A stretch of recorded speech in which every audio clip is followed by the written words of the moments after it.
ونعوذ بالله من شرور أنفسنا ومن سيئات أعمالنا من يهده الله فلا مضل له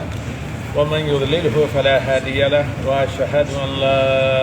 إله إلا الله وحده لا شريك له وأشهد أن محمدا عبده ورسوله. آج کا موضوع جمعہ چونکہ مائک کسی وجہ سے نہیں پہنچ سکا تو نبی صلی اللہ علیہ وسلم کی اس حدیث کو بنایا جا سکتا ہے جس سے خطبے کا آغاز ہوا. یا ایھا الناس ان اللہ قد فرض علیکم الحج فحجوا. اے لوگو، اللہ نے تم پر حج کو فرض کیا ہے، لہذا اس فریضے کو ادا کرو. یہ حج کے مہینے چل رہے ہیں، یعنی یکم شوال سے، اور پھر حج کے مہینے داخل ہوتے ہی پوری دنیا سے حجاج کرام کے وفود مکہ مکرمہ پہنچنے لگتے ہیں. اللہ رب العالمین نے زندگی میں ایک دفعہ ہر اس مسلمان پر جو واجبی ضروریات کے علاوہ گھریلو جو اس کے ذمے فرائض ہیں، خرچے اخراجات وغیرہ کے، اس کے علاوہ اتنا اس کے پاس مال ہو اور جسمانی طور پر بھی اس قابل ہو کہ وہ مکہ پہنچ کر حج کر کے واپس جا سکے، اور اس کی عدم موجودگی میں اس کے بال بچے مطلب دست سوال کسی کے آگے تراز نہ کریں، تو ایسے لوگوں پر زندگی میں ایک دفعہ حج فرض ہوتا ہے. یہ تو فرض ہے ہر مستطیع مسلمان پر، جسے مکہ آ کر واپس جانے کی اپنے واجبی اخراجات کے علاوہ کیپیسٹی، استطاعت، فزیکلی، فائنینشلی اور اسی طریقے سے کیا ہو پریزنٹ سچویشن کے اعتبار سے بھی آنا جانا آسان ہو. لیکن ایک دوسرا طبقہ وہ ہے جس پر حج فرض نہ ہونے کے باوجود بھی فرض ہو جاتا ہے. نمبر ایک، کوئی آدمی حج کر چکا اپنا فرض حج، اور اس کے اوپر یا یہ ہے کہ اس کو استطاعت نہیں تھی، حج فرض نہیں تھا اس پر، لیکن وہ میقات پر پہنچ کر جا کر حج کا غیر مشروط نان کنڈیشنل سیدھا حج کا احرام باندھتا ہے، حج کی نیت کرتا ہے، تو اب اس حج کو یا عمرہ ہو جس کا بھی احرام ہو مکمل کرنا اس پر فرض ہوتا ہے. حالانکہ اصلاً فرض نہیں، لیکن جب نیت کی میقات سے احرام باندھ لیا تو ایسی صورت میں اب حج کو مکمل کرنا اس پر فرض ہو گیا. جیسے سورہ البقرہ کی آیت نمبر 196 میں سارے حج کے مسائل اللہ تعالیٰ نے بیان کر دیے ہیں. اگر کوئی قرآن سمجھ سکتا ہو، اسی ایک آیت پر تدبر کر کے پورا حج کو آسانی سے ادا کر کے بلا پرابلم اور یہ ایشور اور مسائل کا سامنا کیے ہوئے واپس آ سکتا ہے. کیا یا ایھا الذین آمنوا وَأَتِمُّوا الْحَجَّ وَالْعُمْرَةَ لِلَّهِ، کہ تم کیا کرو اور حج اور عمرہ کو مکمل کرو. یہ اس وقت مکمل کرنا فرض کیا گیا جب ابھی حج فرض نہیں ہوا تھا، کہ جب تم احرام باندھ دو تو پھر مکمل کیے بغیر واپس نہ ہو. اگر نان کنڈیشنل احرام ہو پھر حج پورا ہی کرنا پڑے گا. نہیں پورا کر سکے، کہیں بھی احرام کھولنا پڑتا ہے، چاہے عورت ہو یا مرد ہو، تو وہیں بال کاٹنے کے بعد جتنے ہر ایک کے لیے کاٹنا مشروع ہے، وہیں بال کاٹنے کے بعد دم بھی دینا پڑے گا، اور پھر دوبارہ اس حج اور عمرہ کی قضا کرنی پڑیں گی. یہ تو اضافی معلومات اس لیے ہم نے دی کیونکہ لوگوں کو ان مسائل کا سامنا کرنا پڑتا ہے، ورنہ ہمارے یوٹیوب پر جائیے، وہاں چھوٹے چھوٹے کلپ اسٹیپ بائی اسٹیپ حج کی فرضیات، استطاعت، احکام، ان تمام چیزوں سے متعلق ہے. اب اس کے بعد اللہ کے نبی صلی اللہ علیہ وسلم کا یہ فرمان کہ اے لوگوں، تم پر اللہ نے حج فرض کیا ہے، تو لہذا اس فریضے کو تم ادا کرو پہلی فرصت میں، عہدہ برا اس سے ہو جاؤ. یہیں دوسری جگہ اللہ کے نبی صلی اللہ علیہ وسلم فرماتے ہیں کہ تعجلوا بالحج فإنه لا يدري أحدكم ماذا سيعرض له، کہ حج جلدی ادا کر لیا کرو جو ہی چانس اور موقع ملے، کیونکہ تم میں سے کسی کو علم نہیں ہے کہ ان قریب کن مسائل کا اسے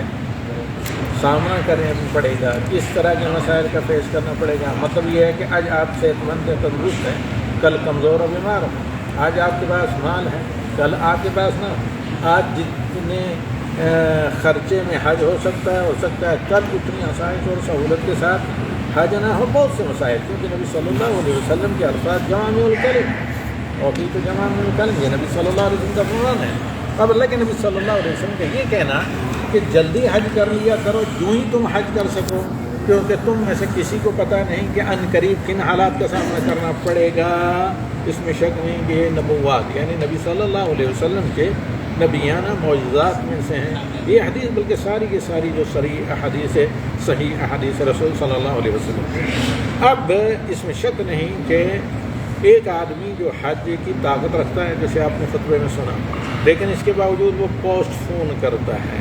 دیگر غیر ضروری استطاعت ہونے کے باوجود شادی یا دیگر غیر ضروری چیزوں کی وجہ سے یا اپنی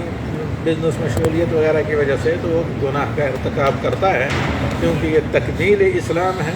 حج اسلام کا پہلا رکن ہے. اس میں اس طرح کی کوتاہی، تقصیر اور اسے پوسٹ فون کرنا، معمولی جو لنگڑے عذر ہوتے ہیں ناقابل قبول عذر کی وجہ سے گناہ ہے، کسی صورت میں بھی جائز نہیں. بلکہ عمر بن خطاب رضی اللہ تعالی عنہ نے اپنی خلافت کے اندر تمام گورنروں کو، وہ آج جتنے مسلم دنیا اتنے نہیں تھی، اس سے بہت بڑا حصہ دنیا پر پھیلا ہوا تھا، تو الغرض کاف کا علاقہ پورا ہی تھا، داغستان وغیرہ کہتے ہیں جو آج کل نہیں ہیں، اور آپ کے مہاراشٹر کی ساحلی پر. تو حضرت عمر نے اپنے تمام گورنروں کے نام کیا پیغام بھیجا کہ تمام پبلک میں اعلان کر دیں کہ جس کو من لہو جدہ، جسے حج کرنے کی گنجائش و طاقت ہو اور اس کے بعد وہ حج نہ کرے تو اس پر جزیہ لگا دو. اور پھر کہتے ہیں 3 دفعہ ما ہم بمسلمین، ایسے لوگ مسلمان نہیں. لہذا حج کی طاقت ہونے کے بعد حج لیگل طریقے سے آدمی کو کرنا چاہیے. اب مسئلہ ایک اور پیش آتا ہے کہ ایک آدمی جانا چاہتا ہے اور اسے اللہ نے طاقت بھی دی ہے، جسمانی مالی استطاعت ہے، تو ایسی صورت میں اگر اس کو تصریح نہیں مل سکتی ہے یا لیگل پرمیشن نہیں مل سکتا ہے تو اسے اللیگل راستہ نہیں اختیار کرنا چاہیے، کیونکہ وہ اس آیت کے زمرے میں نہیں آتا. اس کے کہ وَلِلَّهِ عَلَى النَّاسِ حِجُّ الْبَيْتِ مَنِ اسْتَطَاعَ إِلَيْهِ سَبِيلًا، وہ اب استطاعت سے خارج ہے، یعنی اس کے پاس استطاعت نہیں، کیونکہ حج کے کرنے کے لیے جو لوازمات ہیں، جو کنڈیشن ہے، وہ اس کے پاس نہیں ہے. لہذا اپنے آپ کو مشکلات کا سامنا نہ کرے، خود اپنے کو نہیں دوسرے. اور اس طرح اللیگل طور پر جانا، جیسے کہ آپ نے خطبے میں سنا، یہ آدمی کے لیے خود ذاتی ضرر نہیں ہوتا. ذاتی ضرر ہوتا تو چلیے قابل تلافی تھا، لیکن یہ متعدی ضرر ہے. اور یہ ایک شرعی قاعدہ ہے کہ وہ ضرر جو متعدی ہو، یعنی ایک ذاتی طور پر آدمی نے متاثر ہو بلکہ دوسرے لوگ اس کا شکار ہوں جو لیگل طور پر جاتے ہیں وغیرہ، تو ایسا بالاتفاق اس سے آدمی کو ذاتی مفادات کے لیے دوسروں کو اجتماعی نقصان سے بچنا چاہیے اور اس سے اجتناب کرنا چاہیے. یہ حرام ہے، گناہوں میں سے آتا ہے. اور اسی طرح جو اللہ تعالیٰ کا فرمان ہے کہ آپ اللہ اور اللہ کے رسول، اطیعوا اللہ واطیعوا الرسول، اور پھر اللہ اور اللہ کے رسول کی اطاعت کے زمرے میں جو بھی آپ کے اولیاء امر کی اطاعت آتی ہیں وہ آپ کیا کریں، اطاعت کریں اور اس کی پابندی کریں. اب حج اور عمرہ اللہ تعالیٰ نے دنیاوی اور آخری بہت سے فائدوں کی ضمانت دی ہے. کوئی حج کرے یا عمرہ کرے، جیسے اللہ کے نبی صلی اللہ علیہ وسلم نے یہ فرمان تتابعوا بین الحج والعمرہ، حج اور عمرہ کرتے رہا کرو. کیوں؟ فإنهما ينفيان الذنوب والفقر كما ينفي الكير خبث الحديد. حج اور عمرہ کیا کرتے رہے کریں، کیونکہ یہ دونوں گناہوں کو اور فقر، کنگالی کو، مالی کمزوری کو اس طریقے سے ملیا میٹ کر دیتے ہیں جیسے بھٹی انتہائی ہائی پاورفل فارم جو ہے وہ لوہے کو چمکا دیتی ہے، یعنی زنگ وغیرہ کو بالکل جلا دیتی ہے. پھر ایک دوسری حدیث جسی کو ہم مکمل کر کے ذرا آگے چلتے ہیں، وہ یہ کہ اللہ کے نبی صلی اللہ علیہ وسلم فرماتے ہیں الحجاج والمعتمرون ہم الوفادۃ علی اللہ. حج کرنے والے اور عمرہ کرنے والے یہ اللہ کے کیا ہیں؟ مہمان. اور دعاہم فاجابوا، اللہ نے کہا کہ حج کرو، جیسے اللہ کا فرمان وَلِلَّهِ عَلَى النَّاسِ حَجُّ الْبَيْتِ مَنِ اسْتَطَاعَ إِلَيْهِ سَبِيلًا، اور نبی صلی اللہ علیہ وسلم کا کیا حکم ہے کہ ان اللہ قد فرض علیکم الحج فحجوا، اللہ نے حج فرض کیا تم حج کرو۔ تو اللہ کے حکم پر چونکہ یہ آئے ہیں، اب جو بھی اللہ سے مانگیں گے، جو اللہ سے انہوں نے سوال کیا تو اللہ انہیں دیتا ہے۔ لہذا حجاج کرام کو اپنے لیے، اپنے متعلقین کے لیے، دیگر جو صلاح رحم کے معاملات ہیں ان کے لیے، پوری امت مسلمہ کے لیے، پورے عالم اسلام کے لیے، سب کے لیے، بلکہ حج میں کثرت سے سجود میں ہوں کہ قیام میں ہوں، عام درخت میں ہوں، تلبیہ پڑھ رہے ہوں، تکبیر کر رہے ہوں، خصوصاً عرفہ اور یوم النحر، کثرت سے امت مسلمہ کی بہتری کے لیے، فتح کے لیے دعا کرنی چاہیے۔ اور مزید چند چیزوں کو اچھے طریقے سے آدمی نوٹ کر لیں کہ آدمی کو حج کے لیے ایسے ہی نہیں کہ بھئی اٹھا اور نکل گیا، بلکہ فل پریپریشن اور پوری تیاری کے ساتھ نکلنا چاہیے۔ پوری تیاری کا مطلب جیسے خطبے کے دوسرے حصوں میں آپ نے سنا، نمبر 1 سب سے پہلے جب گھر کا ذمہ دار ہے ولی امر، ظاہر بات ہے مرد، اس میں ہم عورتوں کی وہ ذمہ داریاں ہیں جو بال بچوں کی تربیت دی کے گھر والوں کو نصیحت وصیت یا اپنے جو معاملات ہیں اپنی وصیت رکھ کر، لیکن عمومی طور پر یہاں خطاب مردوں سے ہے جو فائنینشلی طور پر فیملیز کے ذمہ دار ہوتے ہیں یا رسپانسبلٹی جن کی ہوتی ہے۔ سب سے پہلے اپنے بال بچوں کے لیے رہنے سہنے، کھانے پینے، رہائش، دیگر جو ایکسپینسن ہیں، اخراجات وغیرہ، یہ نہ ہوں کہ ان کے اوپر کہیں ڈیو بل ہوں، بہت سے بجلی پانی کے بعد میں پریشانی وغیرہ کے شکار ہوں۔ الغرض یہ جو اسینشیل ریکوائرمنٹ، بنیادی جو ضروریات ہیں گھر کی، ایک چھوٹے سے گھر سے متعلق جس میں فیملی ہے، ان تمام ضروریات کو کیا کیا جائے، پورا کرنے کے بعد علیحدہ رکھا جائے، اس طرح علیحدہ کر کے رکھا جائے کہ گھر کا ذمہ دار جب تک حج کر کے واپس نہ آتا ہو اتنا یا اس سے کچھ زیادہ ان کے لیے کافی ہو، تاکہ عدم موجودگی میں ان کا کوئی استقبال نہ کریں اور انہیں کہیں ذلت کا سامنا نہیں کرنا پڑے، اور پھر آپ کو پتہ ہے کہ شیطان اس طرح کے موقع کو ایکسپلائٹ کرتا ہے۔ دوسری چیز سب سے اہم، یہ تو پہلا مسئلہ، سب سے اہم کہ حج کے مسائل کا اتنا علم ہو، یا اس طرح کی کوئی رہنما حج کتاب پہلے سے پڑھ کر جہاں کہیں کنفیوژن ہو ان اپنے ڈاؤٹ کو، کنفیوژن کو کلیئر کر کے اتنی واقفیت، اتنی خبرداری، اتنی اویرنیس اسے مل جائے کہ تاکہ وہ گھر سے نکلنے سے لے کر گھر پہنچنے تک حج نبوی کو اچھے طریقے سے جان سکے کہ گھر سے کون دعا پڑھ کر نبی صلی اللہ علیہ وسلم نکلے تھے اور واپس گھر پہنچنے تک حج نبوی کیسا تھا۔ اس پر ایک میری مستقل کتاب ہے، حج نبوی، یہاں فری تقسیم ہوتی ہے، حج نبوی قدم بقدم۔ حقیقتاً یہ حج نبوی کا کتاب جو ہے تیار ہوا جو حضرت جابر رضی اللہ تعالیٰ عنہ کے منصب کے نام سے تھا، اسے ہم نے اردو کا قالب بنایا اور آگے 35 پیج تو صرف قرآنی اور احادیث کی دعائیں ہیں۔ موجودہ دور میں الکرم انٹرنیشنل کے 2 گروپ ہیں، میل و فیمیل، حج پر جانے والوں کے لیے، اس میں تینوں عربی، اردو، انگریزی، تینوں زبانوں میں، بلکہ بعض اضافی زبانوں میں بھی رہنمائی کی جاتی ہے، استفادہ کر سکتے ہیں حج پر جانے والے لوگ۔ مزید آ گیا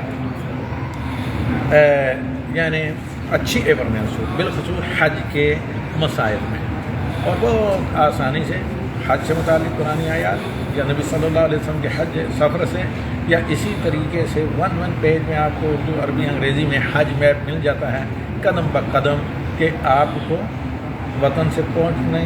کر مکہ، کیونکہ زیادہ تر لوگ حج تمتع کرتے ہیں، کس طرح کریں، پھر 8 تاریخ سے لے کر 13 تک جب آپ حج مکمل کر رہے ہوں تمام اعمال، ارکان، واجبات کو کس طریقے سے ادا کریں۔ مزید اس کے بعد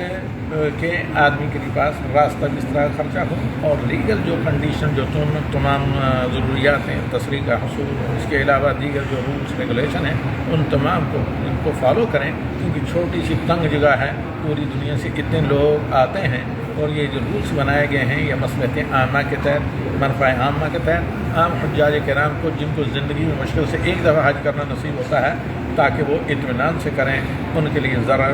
اور مشقت کا سوال، دیگر بھیڑ بھاڑ وغیرہ نہیں۔ اسی طرح دیگر تمام امور میں حج کے آداب اور اخلاق کا خیال رکھا جائے، جیسے حج کی فرضیت والی آیت میں اللہ رب العالمین نے کہا ہے، کیا نہیں، حج کے آداب میں جہاں اللہ نے ذکر کیا ہے الحج و اشر معلومات، حج کے مقرر مہینے ہیں، شوال سے لے کر ذی الحجہ تک، بلکہ آخر ذی الحجہ تک۔ فمن فرض فیہن الحج، جو ان مہینوں میں حج کا احرام باندھ لے، فلا رفث ولا فسوق ولا جدال فی الحج، کسی قسم کی